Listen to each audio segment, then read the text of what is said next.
এটা আমাদের গার্মেন্টস, এখানে আমি কাজ করি। কিন্তু আফসোস, আজও কাজ শিখতে পারলাম না।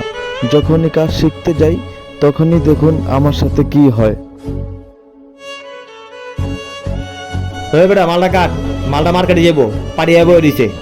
জি উস্তাদ, কাটতাছি উস্তাদ। ও ইমরান, জি উস্তাদ, পানি ডালো। লইতেছি উস্তাদ। আজকে পানি খাওয়ার পরে ওস্তাদকে বলতে হইব, ওস্তাদ যেমনি হোক আমাকে কাজটা শিখান। ওস্তাদ পানি। আচ্ছা ওইলো, যা এবার কাম কর। ওস্তাদের পানি খাওয়াটা ওইলেই কমু। খারাপ হইছিস কে? চালু যা, মালটা কাট। যাইতেছি ওস্তাদ।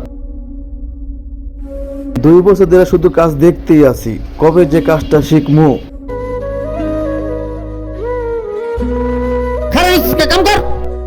ওস্তাদ, ওস্তাদ কামটা একটু শিখাইবেন। ওস্তাদ 2টা বছর চাকরি করি ওস্তাদ, কামটা একটু শিখাই দেন না। যা কাম কর, দুদিন ধরে হাঁটতে পারে না, কাম হিগুন মারাতে আইছে।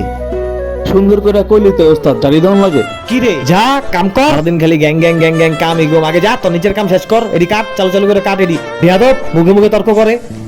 কইলেই কি কাম হয়ে যায়গা? কাম কি তোমার কেউ ফাও হিগাইবো? কাম হিগাইতে টেকা লাগে না? নাকি কারো বাপের গোলা খাইয়া বই দিছি? নাকি তোমার ফাও রাখছি? টেকা দেই না? পানি খাওয়ার সময় ভাবছিলাম ওস্তাদে কামটা শিখাইবো, কিন্তু না, অপমান করলো। ঘাড় ধাক্কা দিয়ে আমাকে কাজে বসিয়ে দিল। হায় রে মানুষ, একটু কাজই তো শিখতে চেয়েছিলাম ওস্তাদের কাছে, এটাই আমার অপরাধ।